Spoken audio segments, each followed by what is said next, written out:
Sí, entrando, me disculpa, estoy con algún problema en la garganta. Ah, vamos con las 6. Voy a ver si hay personas que quieren participar. No hay nadie. ¿Hay alguien que quiere participar? ¿Qué pasó hoy? El frío, el Doctor, frío más nos Sí, bien, dejó. doctor, y sí, yo, doctor. que por favor. La lista está, doctor, en los mensajes. Ah, sí, perdón, perdón, me estaba esperando las manos. Ok, ya me estaba entristeciendo profundamente. Eh, sí, perfecto. Están Fran Saúl Flores, José Michel, Aliaga Félix, Blanca Evelyn Ayala, John Kelvin Candia, Cristel Eunice Ramírez, Ana Patricia Tinta, Cristian Corina, David Carlos Zuñagua, Michelle Villarreal. Entonces, vamos por favor con Franz. Está bien, doctor, gracias. Buen día, doctor, y buen día, compañeros. En relación a la pregunta 6, explica las formas y características de la descripción de las normas internacionales convencionales en el orden jurídico interno. En relación a lo que es las formas y las características de la descripción de normas convencionales, bueno, pues la relación entre estas normas presenta una mayor importancia que la integración en el orden interno de la costumbre internacional, pues puesto que por un lado el Estado se obliga frecuentemente en virtud de un tratado internacional, pero por otro lado, pues porque las normas contenidas en los tratados pueden establecer derechos y obviamente deberes respecto a los particulares. Eso sería mi respuesta. Ya.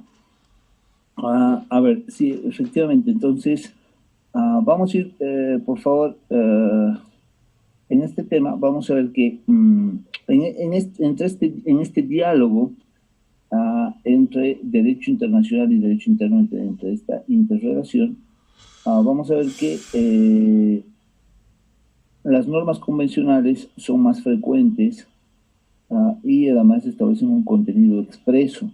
Entonces, allí va a haber una relación más importante que de los tratados con el derecho interno que de la costumbre con el derecho interno. En ese sentido, vamos a ver que el derecho interno recepciona a las convenciones internacionales a partir del consentimiento que va a dar los propios órganos internos. ¿Sí? En este sentido se trata de primero la ratificación en los tratados formales, y esta ratificación es publicada en el ordenamiento interno. Por un lado, ¿no? Que exigen, como dice el texto, un acto legislativo expreso para la incorporación del tratado en el orden interno. Y respecto a los tratados abreviados, únicamente en el derecho interno boliviano se va a requerir la firma de el presidente o del canciller. Entonces, aquí tenemos un ligero problema, ¿no? En el sentido de que, al menos, la ley de celebración de tratados no establece la exigencia de una publicación en la Gaceta Oficial de Bolivia. Entonces, ahí hay un problema que les comentaba la anterior, por lo menos por parte de Bolivia. No hay un sentido de publicidad y transparencia en este ámbito. Entonces, eso lo hemos observado ya. Hemos también lanzado un trabajo voluntario al respecto, pero vamos a ver que la recepción exige un acto interno cuando se trata de tratados formales, pero cuando se trata de tratados abreviados, esto no es una exigencia. Les habíamos preguntado si alguien se animaba a hacer una averiguación de, por ejemplo, los tratados, de la publicación de los tratados abreviados en Bolivia, y si existían y cuáles eran, ¿no? Alguna vez hemos tratado de realizar esta investigación, esta indagación, porque no los encontramos publicados en la Gaceta, no los encontramos publicados en la página web de Cancillería. Entonces ahí hay una tremenda duda. Habiendo habilitado la Asamblea Legislativa tratados abreviados sin que exista una determinada condición de publicidad al respecto, como en los tratados formales, hay pues una especie de incertidumbre, más aún cuando la Cancillería, por ejemplo, se negaba a proporcionar información. Entonces, tenemos la recepción por estos dos ámbitos, tratados formales y tratados abreviados. No debemos olvidarnos de esta diferencia porque es la clasificación y la regulación que hace nuestra ley de celebración de tratados en Bolivia. No sé si tienen alguna pregunta o alguien ha realizado alguna investigación al respecto. ¿No?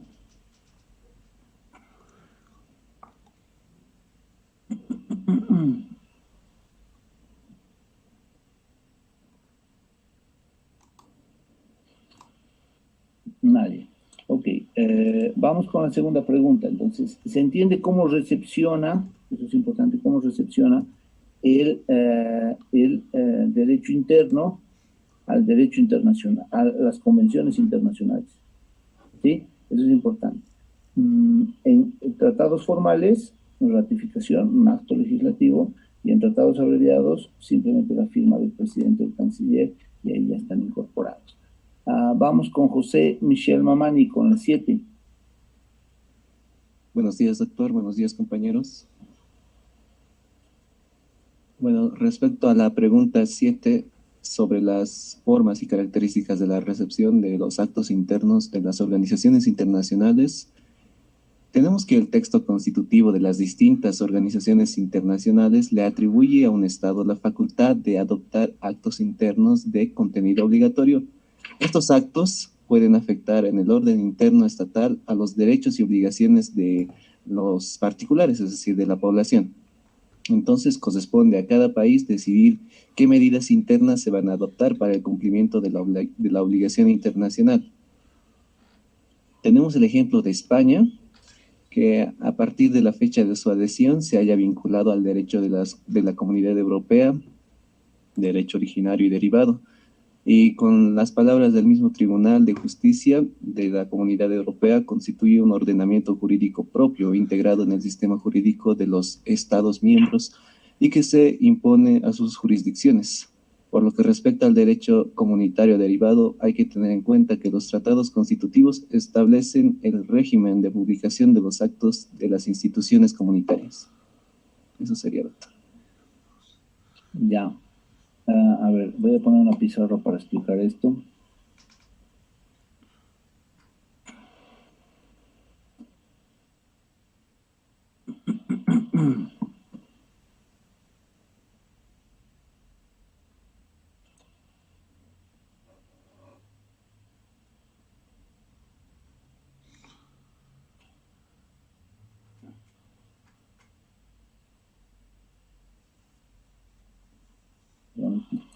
Súper lento.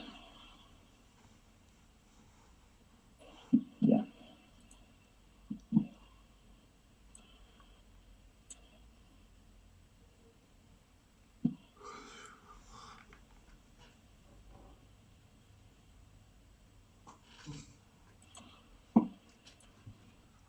Bien.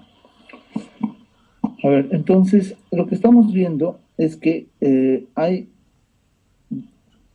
estamos entendiendo al derecho interno y al derecho internacional desde una estructura, desde un solo edificio. Eso se llama monismo, ¿no? Monismo, en el cual hay una unidad del derecho interno con el derecho internacional. Esa es la doctrina dominante, y además la doctrina dominante establece la supremacía del derecho internacional sobre el derecho interno. ¿Ok? Entonces, allí, de lo que trata el capítulo es de cómo va a recepcionar el Estado estas normas de derecho internacional. Por un lado, de estados, de tratados internacionales, costumbres internacionales, y por otro lado, de actos de las organizaciones internacionales, ¿sí? Respecto a los estados, hemos visto que a los tratados, las convenciones, lo que debe haber es una incorporación al derecho interno, y esa incorporación se da a través del consentimiento, ¿no? Y ese consentimiento se da en tratados formales a partir de la ratificación, es decir, este acto legislativo que incorpora al ordenamiento interno el tratado internacional, y en los tratados abreviados a través de la simple suscripción. ¿Sí? Por eso se habla de una complicación en los tratados abreviados. ¿Ya? Bien, aquí tenemos un gran problema, tenemos dudas de cómo se está aplicando. Generalmente no hay una publicación y no tenemos esa información al alcance como deberíamos tenerla. ¿Por qué? Porque además este tratado abreviado, vamos a ver que va a ocupar un rango jurídico preferencial en el ordenamiento jurídico boliviano. Respecto a los actos de las organizaciones internacionales, vamos a ver que van a haber dos tipos, por lo menos para Bolivia. Van a haber, igual deben haber procedimientos en los cuales se incorpore ese derecho internacional al derecho interno. ¿Sí? ¿De qué va a depender eso? Va a depender de la naturaleza de la organización internacional. ¿Sí? Hay dos tipos de organizaciones internacionales. Organizaciones internacionales supranacionales y organizaciones internacionales intergubernativas. ¿Sí? Eso es importante distinguir. Una organización supranacional son estos procesos de integración, ¿no? Como habla el texto de la Comunidad Europea, y para nosotros la CAN. Es la CAN. Para nosotros es súper importante, es la Comunidad Andina de Naciones, y aquí están todas las demás, ¿sí? En las intergubernativas, desde el Mercosur a todas las demás. Entonces, hemos aprendido ya que cómo se crea una organización internacional, los diferentes estados, acuérdense, le otorgan su voluntad para crear, le entregan un pequeño espacio de soberanía en el cual le dice muy bien, tú vas a legislar y vas a operativizar temas temas específicos sobre la salud, la propiedad intelectual, el trabajo, ¿sí? Esferas muy concretas, atribuciones muy concretas, y en ese sentido también le dicen si las normas que va a emitir esta organización internacional van a ser de cumplimiento inmediato sin necesidad de incorporación al ordenamiento jurídico de los estados, o va a requerir incorporar al ordenamiento jurídico estos actos de la organización internacional. Entonces, si no requiere, las facultades que los estados le están dando a la organización internacional se llaman facultades supranacionales. Supranacionales. Eso es mayor poder. Y si necesitan que se incorpore mediante un procedimiento, eso se llama organizaciones internacionales intergubernamentales. Entonces, hay de dos tipos, ¿no? Las supranacionales, como la CAN, ¿no? Le hemos dado la atribución a la CAN de decir, ya, ¿sabes qué, CAN? Tú emites una norma y esta norma no necesita incorporarse al ordenamiento jurídico ecuatoriano, colombiano, peruano, boliviano, no. Inmediatamente tú emites la norma, la publicas, esto es obligatorio para todos nosotros. Eso se llama supranacionalidad. Eso es muy importante, supranacional. En cambio, en Mercosur o en otras organizaciones internacionales decimos, ya vas a emitir un acto, pero ojo, un ratito, yo no te estoy dando poder para que esto sea vigente o válido inmediatamente en mi estado. Yo tengo que incorporarlo a través de una norma legislativa el ordenamiento interno. Eso se llama Organización Internacional Intergubernamental. La mayoría de las organizaciones internacionales son intergubernamentales, y la excepción son las supranacionales. Para nosotros el ejemplo clarísimo de supranacionalidad es la Comunidad Andina de Naciones. Emite las decisiones el Consejo de Ministros y a partir de la publicación, al día siguiente, a partir de la publicación, es válido y vigente en el territorio de los 4 estados que conforman esta comunidad. ¿Ok? Además, ya hemos visto también que dentro de una organización internacional existen dos formas de tratados, ¿no? De derecho, la originaria y la derivada. En el ámbito originario, ¿qué tenemos? Tenemos el tratado constitutivo. Este tratado constitutivo inicial, el que da nacimiento, sí o sí debe ratificarse. Acuérdense, sí o sí debe ratificarse, porque le está dando poderes extraordinarios de integración. Vamos a recibir a Samael. Eso es. En cambio, hay otro tipo de ordenamiento jurídico de las organizaciones internacionales, que es el derivado. El derivado emana de los órganos que componen esta organización internacional, que tienen atribuciones normativas, ¿no? No sé. En ese sentido, existen estos dos tipos de derecho. ¿Ok?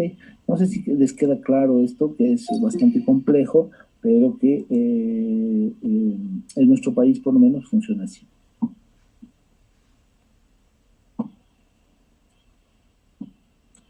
¿Les queda claro? Ya. Entonces, vamos, Félix, dale por favor, si no, si tienes alguna pregunta o... Sí, doctor, es muy importante conocer este tema de representación supraestatales. Recordemos que en las últimas elecciones del año 2019 sí hubo elección de representantes supraestatales, pero la gente, el común denominador, no conocía o no se sabía qué representaban y dónde representaban, ¿no? Era un desconocimiento casi general, doctor. Un comentario al respecto. Gracias. Es cierto. Y eso, que no son las personas que deciden, ¿no? Lamentablemente, considero yo que es un acto de ficción esta elección de los representantes, y además con las limitaciones que tú dices, porque los que deciden básicamente no son ellos. Vamos a ver en la estructura de la CAM, por lo menos. Espera un momentito, voy a compartir otra vuelta a la pizarra. ¿A quiénes elegimos en el ámbito de la CAM? Vamos a poner otro gráfico, vamos a sacar esto de acá y vamos a llevar a otra pizarra. Entonces vamos a ver una organización internacional concreta que corresponde a un proceso de integración, la CAM, ¿no? Comunidad Andina de Naciones. ¿Qué órganos tiene la CAM? La CAM tiene una Secretaría General en Lima, tiene una Asamblea General, tiene un Parlamento andino, tiene una Universidad andina, tiene un fondo de financiamiento que es la CAF, y eso es lo básico, ¿no? Y además un Consejo de Ministros o Comisión de Ministros, ¿ya? Entonces, de todos estos órganos, nosotros, los países que conformamos, elegimos parlamentarios andinos. Esos son nuestros representantes supranacionales. Hay un parlamento andino en Bogotá, y van los 4 países a elegir democráticamente sus representantes. Pero lo que ha fallado en el sistema, o por lo menos lo que está fallando, es que este Parlamento andino no tiene atribuciones legislativas ni normativas generales. No tiene. Es como una asamblea en la cual se debate, pero no se sancionan leyes. Entonces es medio espurio, ¿sí? Medio débil. ¿Cuál es el órgano? ¿Cuáles son los órganos poderosos en la Comunidad Andina de Naciones? Consejo de Ministros y Secretaría General. Y nos hemos olvidado de un tribunal. Existe el Tribunal de Justicia Andino en Quito, Ecuador. ¿Ya? Entonces, o sea, es un parlamento sin atribuciones realmente parlamentarias, normativas. Entonces, has elegido tus representantes, ¿ya? ¿Vale? Como dice Félix, no sabemos muy bien cómo, por qué, qué hacen. Ellos no están emitiendo este tipo de normativa que les he dicho hace un instante. esta normativa supranacional, ellos no la están emitiendo. Quien emite esta normativa, quien tiene esa competencia en la CAN, son estos señores, los 4 ministros y 4 ministros de Relaciones Exteriores y de Comercio Exterior y la Secretaría General. Ellos no. Sirven, no sé, para decir que nos estamos integrando, que, no sé, los países andinos tienen esta vocación para discutir algunos temas, para emitir algunos pronunciamientos, pero quien de verdad está normando no tiene vocación democrática representativa. Es uno de los problemas gigantes, porque a estos los hemos elegido, ponte ya, los hemos elegido, a estos parlamentarios, mal o bien los hemos elegido, pero a estos ministros, a estos 4 ministros, nadie los ha elegido. O alguien ha elegido, por ejemplo, a Maita, ¿no? En Relaciones Exteriores. No tiene legitimidad democrática. Su legitimidad democrática viene de la elección del presidente, y el presidente los designa. ¿Ok? Entonces, es muy pertinente el comentario de Félix, correcto, porque además no nos informamos de eso, pero tampoco nos informamos de, ¿y estos cuates qué van a hacer? Bueno, estos cuates, cuando digo cuates, estos representantes, estos padres, aparte estos diputados, supranacionales, ¿qué va a pasar con ellos? ¿Ok? Entonces, es complicado, ¿sí? Sé que, por ejemplo, no les he mandado algunos artículos a ustedes, porque no hemos discutido ello. Por ejemplo, se discute, miren las necesidades de discusión que tenemos. Se discute elementos como actualmente, ¿no? La universidad está en el foco de la tormenta y estamos discutiendo en la sociedad boliviana, o tratamos de discutir cuál es el rol y por qué, por ejemplo, tiene un presupuesto determinado de la universidad, en qué gasta, todo ello, ¿no? Que es un debate sano, es un debate que deberíamos reflexionar, en el cual deberíamos reflexionar, y deberían haber mecanismos institucionales para reflexionar esto. Lamentablemente no los hay, pero también, miren, los debates deberían profundizarse tanto en el Estado boliviano para ver esto, cuál es el presupuesto de los diputados, qué funciones ejercen realmente, cuál es la efectividad, o cuáles son los productos o los beneficios que obtiene el Estado boliviano, ¿no? Entonces, hay tantas discusiones que podemos tener al respecto. Eso es, ¿ok? Bien, no sé si te queda claro, Félix. Sí, doctor. Gracias por la complementación. Dale.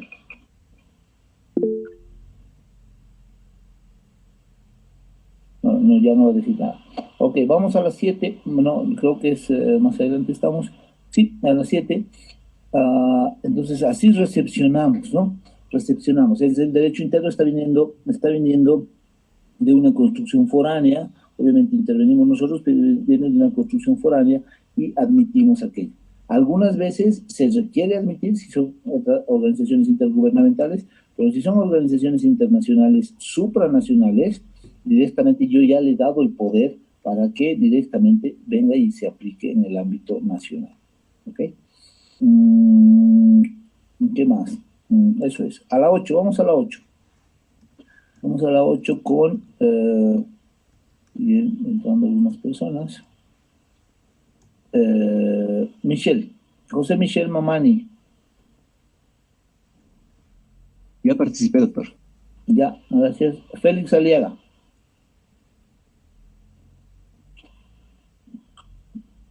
Doctor, buen día. Buen día. Dale, Félix. Estamos en la pregunta número 8. Explica los problemas y soluciones referidas a la jerarquía de las normas consuetudinarias y convencionales en el orden jurídico interno.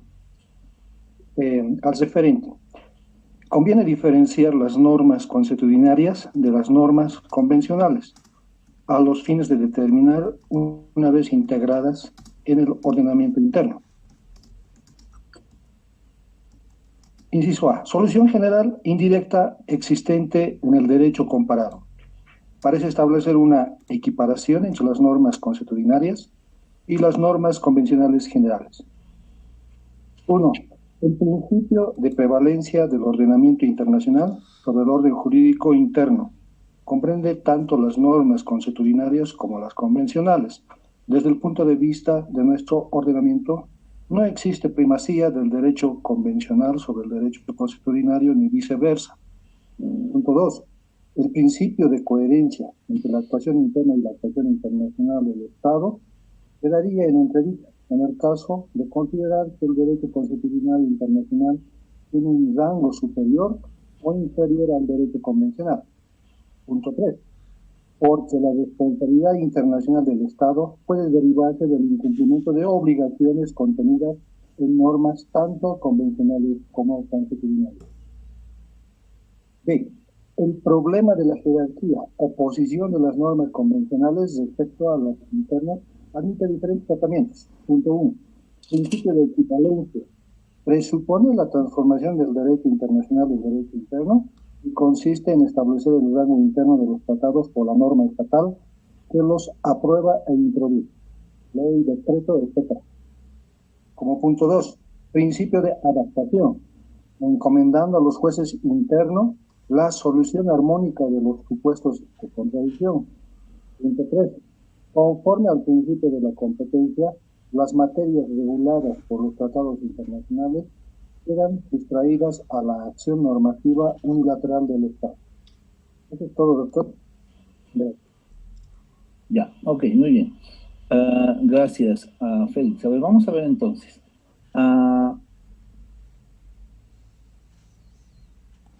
La pregunta que va a tratar de responder ello es, el derecho internacional se incorpora en el derecho interno, es recepcionado por el derecho interno, ¿no? Lo hemos visto de diferentes formas, ¿no? De las organizaciones internacionales, de los estados, se incorpora. Y la pregunta es, oye, ¿y en qué grado, en qué jerarquía se va a incorporar estas normas internacionales al derecho interno? Entonces, vamos a ver que primero va a depender de una construcción compleja, ¿no? En el ámbito consuetudinario y fundamentalmente en el ámbito convencional. En ello, por ejemplo, Félix nos ha dicho, conforme al libro, que hay 3 técnicas para ello, para ayudar a identificar la posición y la jerarquía del derecho internacional en el derecho interno. Uno, el principio de equivalencia, otro, el principio de adaptación y otro, el principio de competencia. En el principio de equivalencia, ¿no? Se presupone la transformación del derecho internacional en derecho interno. Hay una transformación, hay una incorporación, hay una recepción de la cual hemos hablado. Y, sin embargo de ello, vamos a ver que se va a incorporar, y en Bolivia, dependiendo de su naturaleza, esta equivalencia, esta incorporación va a tener diferentes grados jurídicos. Les voy a explicar adelante en la pregunta número 9. Diferentes grados. La Constitución establece ello, ¿sí? La Constitución establece algunos artículos que parecerían contradictorios, que llevan alguna contradicción, pero en este principio de equivalencia. Además, tenemos una segunda técnica de la adaptación. Los jueces internos, encomendando a los jueces internos la solución armónica de la contradicción respecto a disposiciones internas. Y finalmente, el principio de competencia, que las materias reguladas por tratados internacionales quedan sustraídas de la acción normativa internacional, dependiendo cómo ésta ha sido proporcionada. ¿Qué pasa en Bolivia? ¿No? Con estas técnicas, y voy a establecer una pizarra nuevamente. ¿Qué pasa en Bolivia? En Bolivia va a depender de esta incorporación de normativa y un tratado internacional, pongamos, hay un tratado internacional, se incorpora, como dice el principio de equivalencia, al derecho interno, Y aquí lo que nos preguntamos, oye, este tratado internacional, esta decisión internacional, este acto ya sea derivado de una organización supranacional, ¿cuál es su jerarquía? ¿Cuál es el grado de ello? En Bolivia lo que hemos hecho es establecer estas jerarquías en la Constitución Política del Estado, ¿no? Utilizamos el principio de equivalencia, el principio de adaptación y el principio de competencia, pero adicionalmente, o más bien de manera operativa, hemos incorporado disposiciones en la Constitución Política del Estado. Y esas las vamos a ver precisamente enseguida. Vamos a el 9, y con eso vamos a completar esta respuesta. Vamos con Blanca, por favor, con la 9. Ya, licenciado, está bien. La pregunta 9. Describe la jerarquía del ordenamiento internacional en el ordenamiento jurídico boliviano fundamentando la respuesta en base a la Constitución Política del Estado y jurisprudencia del Tribunal Constitucional. Quinta parte, artículo 410, parágrafo 2. La Constitución es la norma suprema del ordenamiento jurídico boliviano y goza de primacía frente a cualquier otra disposición normativa. El bloque de constitucionalidad está integrado por los tratados y convenios internacionales en materia de derechos humanos y las normas de derecho comunitario ratificados por el país. La aplicación de las normas jurídicas se rigen por la siguiente jerarquía, de acuerdo a las competencias de las entidades territoriales. Primero, la Constitución Política del Estado. Segundo, los tratados internacionales. Tercero, las leyes nacionales, los estatutos autonómicos, las cartas orgánicas y el resto de la legislación departamental, municipal e indígena. Cuarto, los decretos, reglamentos y demás resoluciones emanadas de los órganos ejecutivos correspondientes a la Constitución Política del Estado. La jerarquía de este ordenamiento jurídico boliviano primaría la Constitución Política del Estado, la legislación interna de nuestro Estado sobre la legislación interna o los tratados internacionales. Bien, gracias, Blanca. A ver, vamos a ver lo siguiente. Vamos a darle más personas, ¿no? Hay dudas, por ejemplo, al respecto de cómo interpretamos el bloque de constitucionalidad, qué hacemos con el 256 constitucional, con el 13.4 de la Constitución, qué ha dicho la jurisprudencia. Entonces quedan cuestiones pendientes que nos ha dejado Blanca. Vamos a darle la palabra también en ese sentido, y además tenemos varias personas que han levantado la mano, a John Kelvin Candia. Vamos a darle a unas 2 o 3 personas más la palabra. John Kelvin, dale. Vale la participación, obviamente. John Buen Kelvin, día, dale. doctor. ¿Me escucha? Sí, te escucho. Igual parte de la pregunta número 8, ¿verdad? No, estamos en la 9. En la 9. Sí. Está bien, doctor. Por favor. Pregunta número 9. Describe la jerarquía del ordenamiento internacional en el ordenamiento jurídico boliviano, fundamentando la respuesta en base a la Constitución Política y jurisprudencia del Tribunal Constitucional. La jerarquía se puede observar claramente en el artículo 410, parágrafo 2 de la Constitución, donde menciona que es la norma suprema del ordenamiento jurídico boliviano y pues goza de primacía frente a cualquier otra disposición normativa. Y el bloque de constitucionalidad está integrado por los tratados, convenios internacionales en materia de derechos humanos y las normas de derechos comunitarios, ratificados por el país. La aplicación de las normas jurídicas se regirá por la siguiente jerarquía, de acuerdo pues a las competencias que las entidades territoriales. Tenemos a la Constitución Política del Estado como primer lugar, los tratados internacionales, Como tercer lugar, las leyes nacionales, los estatutos autónomos, las cartas orgánicas y el resto de la legislación departamental, municipal e indígena. Como cuarto tenemos a los decretos, los reglamentos y demás resoluciones emanadas de los órganos ejecutivos correspondientes. Y claramente los tratados internacionales tienen primacía solamente en materia de derechos humanos, doctor. Solamente en derechos humanos. Ya. Sí. Ya. Entonces, miren cómo estamos repitiendo, ¿no? Y vamos a aclarar enseguida. Esto es súper importante. Voy a dar la palabra a otra persona más, a Cristel Eunice, al respecto. Ufa, tenemos bastantes participantes hoy. Eunice, dale, por favor.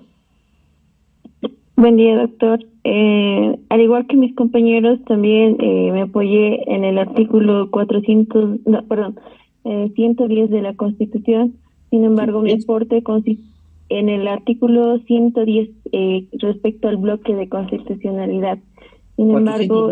410 es Eunice. Sí, también 410 en ambos. Sin embargo, el aporte que yo daría sería en base a la sentencia constitucional 0084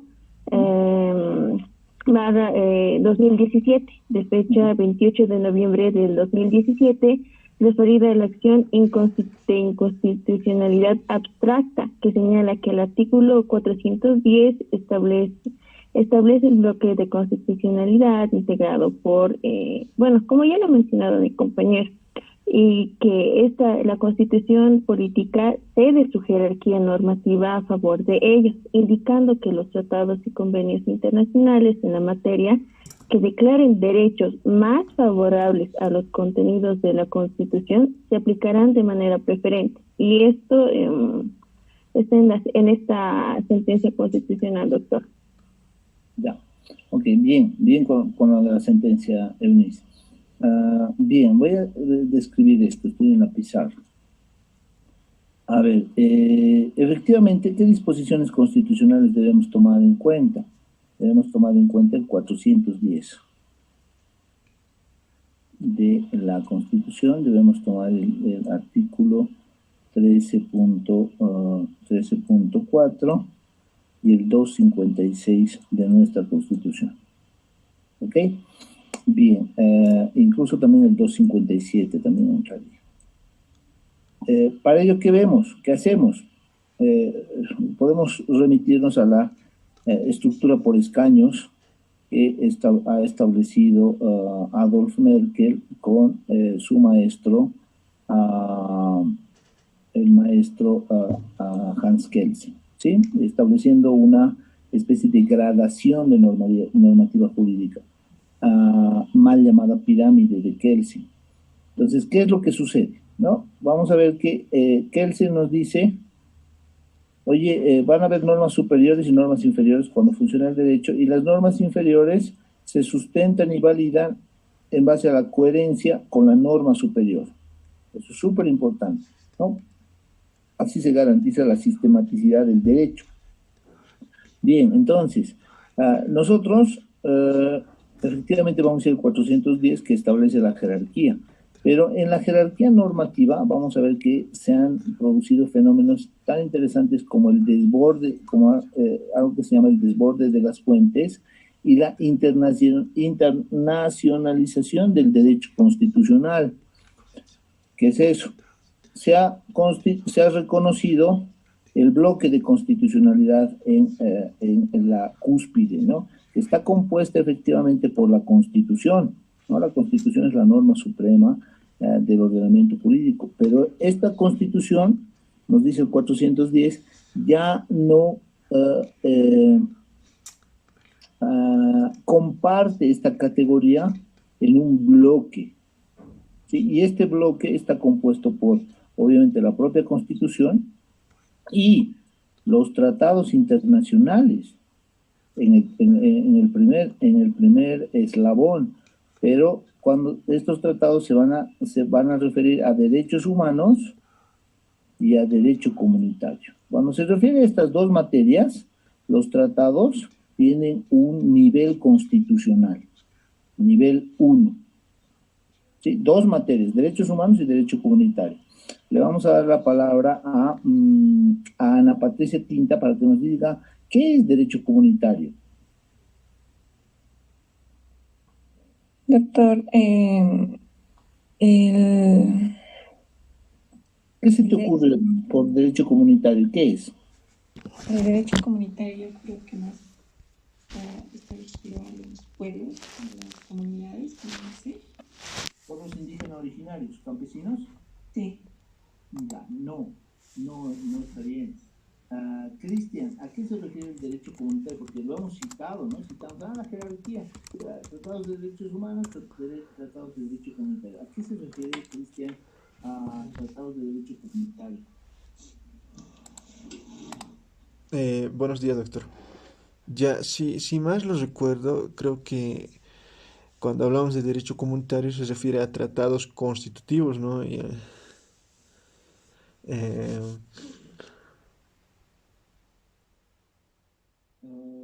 Creo que... ¿Tratado constitutivo? ¿A qué te refieres con tratado constitutivo?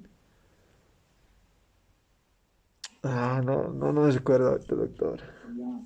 Okay. Alguien que sepa, el que pueda abrir su micrófono. Gerardo Ortega estaba abriendo su micrófono. Doctor, disculpe. Dale, Franz. Perdón si me equivoco, pero no son el derecho de integración, doctor. Exacto, eso es. Entonces, cuando hablamos de derecho comunitario, he preguntado expresamente porque nos confundimos, ¿no? Decimos, comunitario, debe referirse a comunitario indígena. No se refiere a eso. Derecho comunitario es, desde el punto de vista de la Constitución y desde el derecho internacional, aquella normativa jurídica que regula a los procesos de integración. Ejemplo, CAM, ejemplo, Comunidad Europea, ejemplo, Mercosur, ¿no? Son procesos de integración. ¿A qué se refiere? Que hay una unión, hay una integración de los estados desde el punto de vista económico, monetario, comercial, ¿sí? Y esos los más famosos, por lo menos, o los más aplicados en nuestro ámbito, son la CAN y la Mercosur. La normativa de la CAN, entonces, es derecho comunitario que está aquí arriba. Bloque de constitucionalidad, primer nivel. ¿Ok? Y esto no está refrendado por ningún otro artículo, pero el 410 es claro al señalar. Vamos a ver qué dice, además, la jurisprudencia constitucional enseguida. Y además nos dice los tratados de derechos humanos. Estos ya los conocemos, son tratados que versan sobre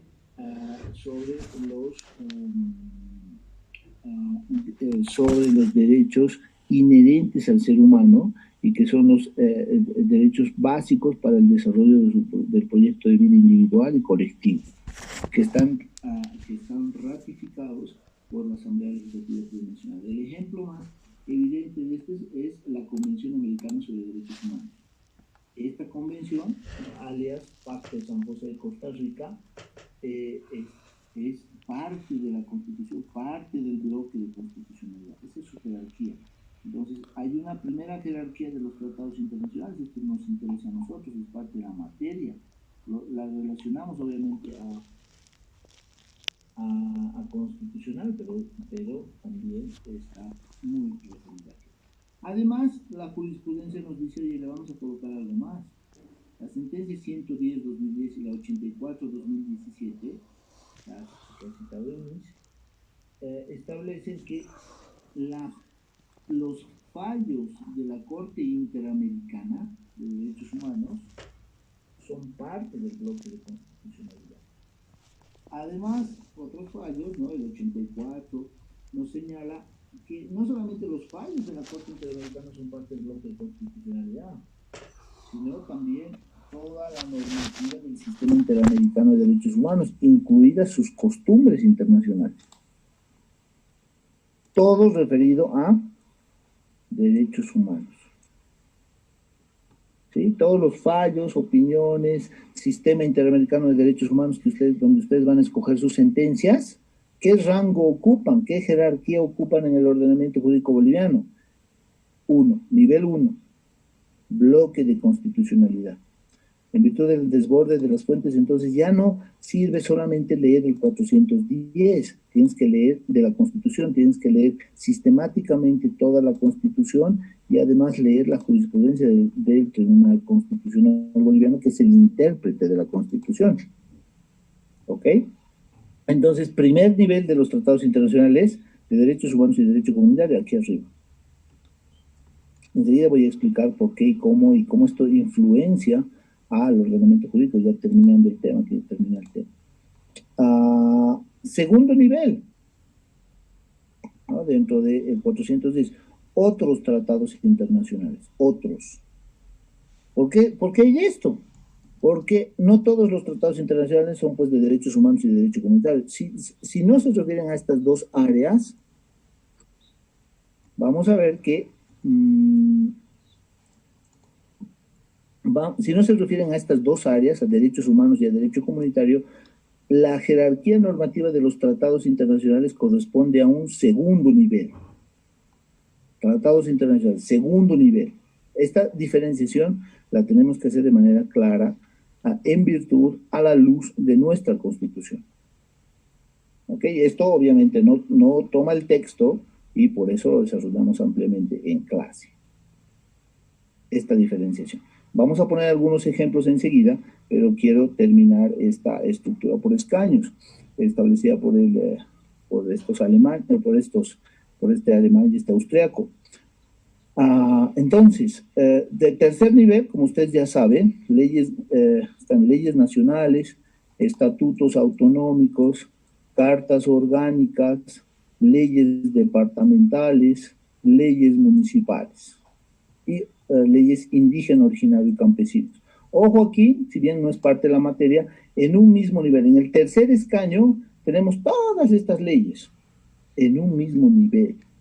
Una ley municipal tiene igual jerarquía que una ley nacional.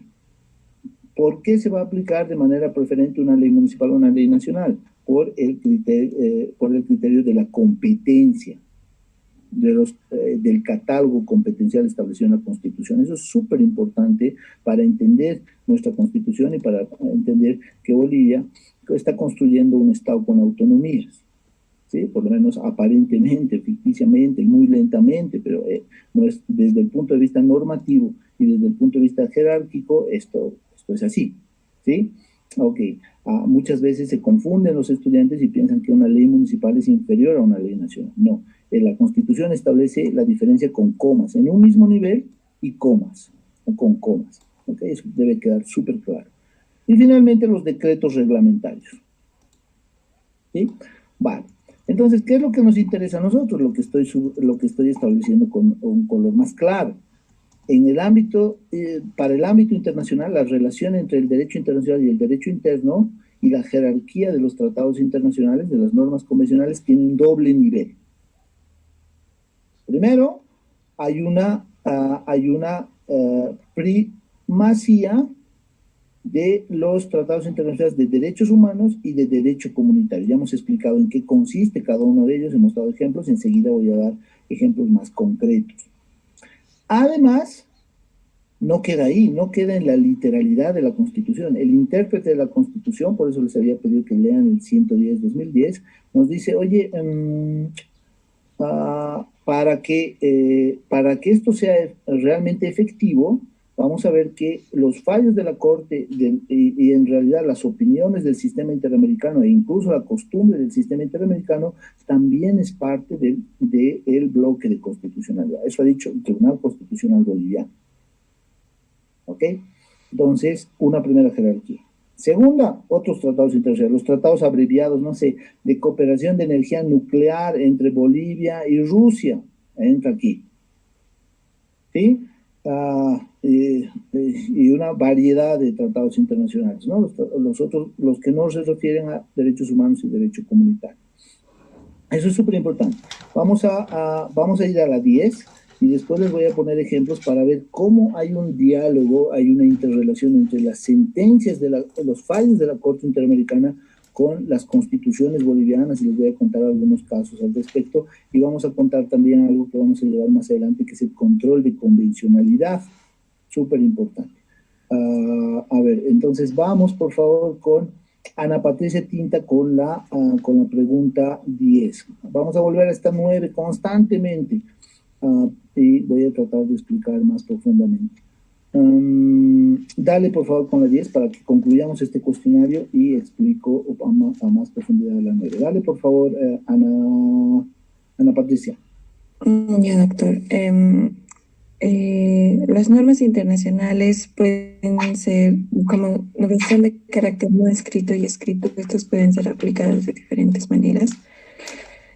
Algunas contienen lo que son obligaciones de carácter general que afectan exclusivamente a las relaciones entre Estado y Estado, o pueden regular directamente lo que son los derechos y obligaciones directamente, particularmente a un Estado.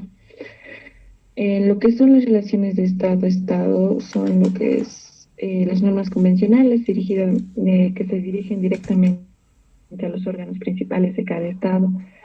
Y en el segundo caso son normas que se aplican y ejecutan en todos los órganos de un Estado. Luego también hay otro supuesto en el que, en orden a la que es la ejecución interna de las normas internacionales, hay dos formas de ejecutar, lo que son uno que es directamente aplicable en el orden interno sin necesidad de alguna medida legislativa o algún reglamento de desarrollo, y otra que es la que necesariamente necesita el Estado disponer algún reglamento para que estas normas internacionales puedan ser aplicables. Ya. A ver, entonces, vamos a ver.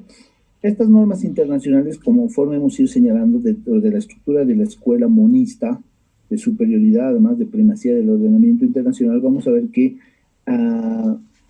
dependiendo de la naturaleza del convenio internacional van a requerir la ratificación o la actuación de organismos estatales para incorporarlo al derecho interno y para ejecutarlo, o directamente pueden ser ejecutables por las entidades públicas cuando estos mandatos son supranacionales. ¿Ya? Eso es. Y en ese sentido hablamos del self-executing en el ámbito del derecho internacional. Vamos a relacionar esta pregunta, no la 9 y la 10, y vamos a volver a nuestro esquema, ¿no? Me interesa muchísimo contarles esto, que a ustedes agarren muy bien esta jerarquía normativa del ordenamiento internacional y su ejecución. Les voy a contar casos al respecto, que ustedes pueden estudiar también más adelante profundamente para la elección de sus investigaciones. A ver, entonces estamos diciendo, apoyándonos en el 410 de la Constitución, en el 13.4 de la Constitución y en el 256, que los tratados internacionales de derechos humanos ocupan el primer lugar en la jerarquía normativa junto a la Constitución, en virtud a lo que se denomina, al 410 expreso, y en virtud también a lo que se denomina como primacía del derecho internacional de los derechos humanos. Casos al respecto. A ver, vamos a ver. Hemos señalado que la norma fundamental en este sentido es la Convención Americana sobre Derechos Humanos. ¿Sí? Esta convención, alias Pacto de San José de Costa Rica, establece derechos humanos, los han ratificado los estados americanos y Bolivia también. En ese sentido vamos a contar algunos casos. Voy a contarles, por ejemplo, el caso, no sé si tenemos tiempo, sí. Juan Gelman versus Uruguay. No sé si alguien conoce a Juan Gelman. Es un poeta argentino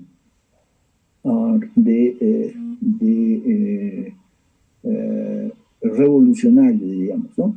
En el sentido de que luchaba contra los gobiernos de facto en Argentina y en el Uruguay. Y además tiene unos poemas alucinantes al respecto, y además algunos muy románticos. Pasa algo con Juan Gelman, ¿no? En el contexto, vivimos en Latinoamérica Y en Argentina y en Sudamérica en general se está imponiendo el Plan Cóndor, se está operativizando el Plan Cóndor y hay gobiernos de facto. Hay gobiernos militares en ese sentido. ¿Qué es lo que pasa con Juan Gelman? Juan Gelman tiene una hija, ¿no? Tiene una hija que se encuentra casada y además la hija se encuentra embarazada. Mil disculpas por los malos dibujos, pero resulta que un día de esos, la pareja desaparece. Estamos en gobiernos de facto y hay una desaparición. ¿Ok? ¿Qué hace Juan Gelman? Obviamente busca a su hija y a su nieta, y bueno, a la pareja durante 1, 2, 3, 4, 5, 10, 20 años. ¿Sí? Acude a la jurisdicción interna, dice, miren, mi hija no parece, ha desaparecido hace 10 años y yo necesito tutela judicial. Tenemos un derecho humano reconocido por la Convención Americana sobre Derechos Humanos, que nos dice, nosotros tenemos un derecho humano a la protección judicial, a la tutela judicial, a la investigación, al conocimiento de la verdad de los hechos que afectan nuestros derechos. Eso es un derecho humano, ¿sí? Pero Argentina, primero, le dice, no, mira, no hay nada al respecto, no podemos investigar, todo esto está bajo secreto militar y no sé qué cosas. Por alguna razón, Juan Gelman, por investigaciones privadas, se entera que su hija se había ido, la mandado, su hija y su pareja la habrían mandado al Uruguay, igual con un gobierno de facto. Entonces va al Uruguay y dice, Uruguay, miren, yo necesito que se abra una investigación por desaparición de personas, que averigüen dónde han enterrado a mi hija, o no sé si la han matado, no sé. ¿Ok? Y el Uruguay le dice, no, ¿sabes qué? No vamos a hacer nada porque nosotros tenemos una ley interna, una ley que además ha sido ratificada por referéndum popular 2 veces, que es la ley de amnistía. ¿Qué decía la ley de amnistía? Después de haber pasado el periodo de gobiernos de facto, se consulta a la población uruguaya, no sé en qué circunstancias, pero se consulta a la población uruguaya y le dicen, quieren que declaremos amnistía en todos los crímenes que se han cometido en los gobiernos de facto y demos vuelta a la página y avancemos. Y la población uruguaya, por un escaso margen, dice sí. Vamos a aprobar la ley de amnistía, vamos a ratificarla, y efectivamente en Uruguay estaba vigente la ley de amnistía. En ese sentido, no se podía investigar, las autoridades administrativas, policiales, jurisdiccionales del Uruguay no tenían las condiciones, no tenían la norma jurídica de sustento para investigar, porque esto estaba sometido a una ley de amnistía general. Entonces, ¿qué le queda a este señor? ¿No? ¿Qué le queda a este señor? Que está buscando a su hija, a su nieta y a la pareja de su hija. Acudir al sistema interamericano. Agota, o primero, antes de ello, agota todo intento jurisdiccional interno en el Uruguay para que se efectúe esta investigación, este procesamiento a los militares y a estas se sanciona estas actividades ilícitas de desaparición de personas. No hay respuesta, agota. Este es uno de los requerimientos de la Justicia Internacional de Derechos Humanos, más adelante lo vamos a ver. Tienes que agotar, o con una excepción, tienes que demostrar que no hay los mecanismos o las garantías suficientes para agotar los procedimientos internos. Agota y se va al sistema interamericano. El sistema interamericano de derechos humanos, como ustedes ya lo saben por sus investigaciones, está conformada por 2 órganos, ¿no? La Comisión y la Corte, ¿no? Todos directamente a donde acudimos es a la Comisión, es una especie de prejuicio o es una especie de órgano de investigación previa al juicio. Y de conciliación también. Entonces se va a la comisión, en la comisión se investiga, regularmente tardan bastante allí, Lo que se identifica es que hay una justiciabilidad del caso, efectivamente han desaparecido, efectivamente se están vulnerando y por lo tanto pasa a la Corte para que se establezca una sentencia. La sentencia, ya para hacerlo rápido y respetar el horario, vamos a ver que dice, oye, el Uruguay está vulnerando la Convención Americana de Derechos Humanos, el artículo 8 y el artículo 25, fundamentalmente, porque no le está concediendo al señor Juan Gelman la posibilidad de la tutela judicial, de la protección judicial, de la investigación, del acceso a la verdad de los hechos en torno al derecho a la vida, a la salud, a la integridad de su hija, de su nieta y de la pareja de su hija. Entonces el Estado del Uruguay es responsable. ¿El Uruguay cómo se defiende? El Uruguay dice, pero a ver, señores de la Corte, yo tengo una ley, y esta ley además ha sido ratificada por referéndum en virtud de la democracia participativa. No, señores, le dice la Corte Interamericana, ustedes sobre incluso esta democracia participativa va a velarse el acceso a la jurisdicción, el derecho a la vida, y por lo tanto usted necesariamente debe realizar la abrogatoria de la ley y debe procesar a los funcionarios, a los militares, a las personas presuntamente responsables por todo ello, y además debe encontrar a la nieta, a la hija de Juan Gelman. Bueno, en el juicio ya se descubrió que habían fallecido y que la hija había dado a luz y la nieta había sido adoptada ilegalmente por una familia de militares que no podía tener hijos, y la nieta ya tenía más de 18 años. Entonces, además, le conceden el derecho de que pueda elegir la nieta, es ahora senadora en el Uruguay, Macarena Gelman, y además esta posibilidad de los derechos de identidad, identificación y filiación se vayan respetando. Entonces, esta sentencia se impone desde la Corte Interamericana sobre el derecho interno uruguayo, incluso sobre una ley ratificada mediante referéndum. Entonces, allí vemos la posición súper clara de los fallos de la Corte Interamericana. Son superiores al ordenamiento interno, forman parte del bloque de constitucionalidad, y no solamente sobre el país afectado, en este caso Uruguay, sino la ratio decidendi, los obiter dictas, ¿no?, que son los fundamentos de decisión, son vinculantes no solamente para el Uruguay, sino para todos los países firmantes de la Convención Americana de Derechos Humanos, entre ellos obviamente Bolivia. Y además dice la Corte en este caso, estos fundamentos deben aplicarse preferentemente no solamente por las autoridades legislativas en cada país, sino también por las autoridades militares, policiales, funcionarios públicos. Deben cumplir efectivamente además de realizar un control de constitucionalidad en sus actos, deben realizar un control de convencionalidad, es decir, que deben estar seguros de que sus actos no solamente corresponden a la Constitución, sino corresponden también a la Convención Americana y a los fallos de a los fallos de la Corte Interamericana de Derechos Humanos. Eso se llama control de convencionalidad. Entonces, en la estructura o en la generalidad del derecho, miren cómo históricamente hemos construido o hemos tratado de construir un Estado de Derecho basado en la legalidad. La ley era la norma suprema, la norma fundamental.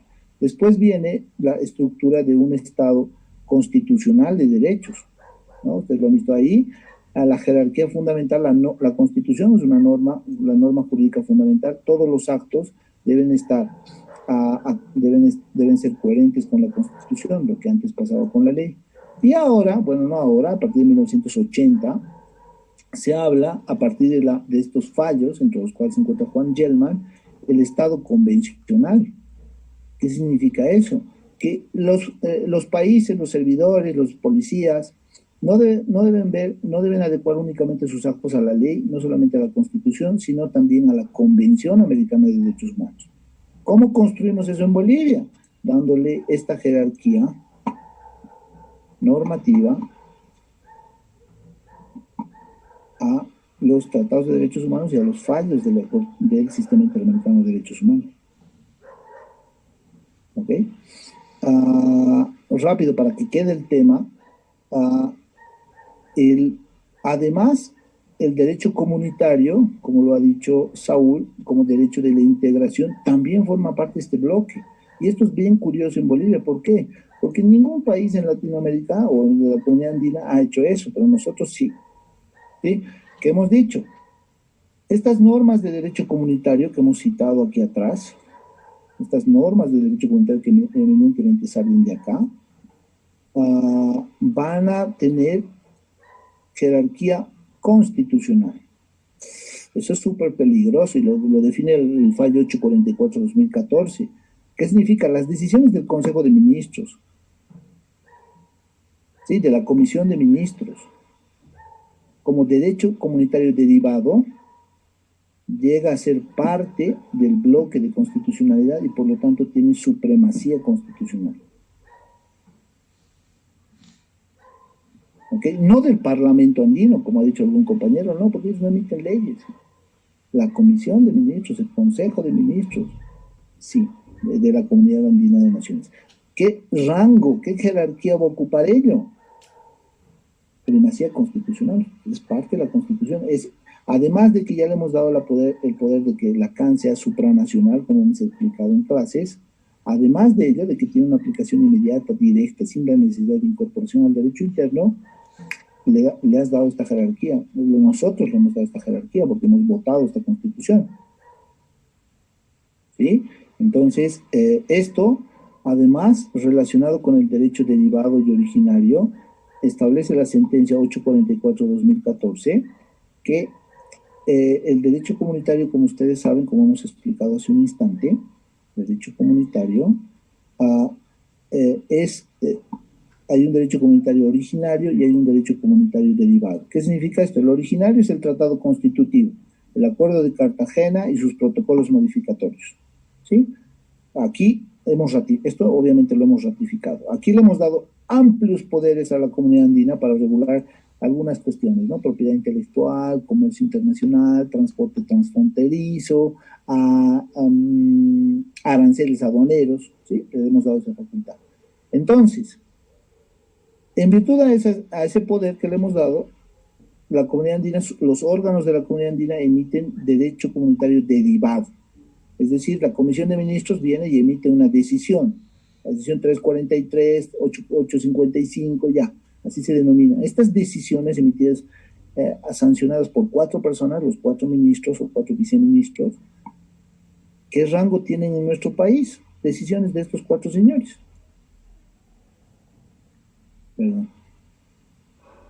El rango es este.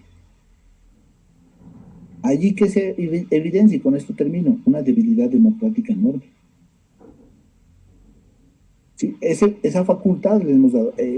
Están entendiendo, o estamos tratando de explicar y de que entiendan esta doble jerarquía del ordenamiento jurídico internacional en Bolivia y que comprende. ¿Y por qué? Por ejemplo, estamos viendo también los casos, ¿no? Los casos que les he sugerido que sean de acá. ¿Por qué?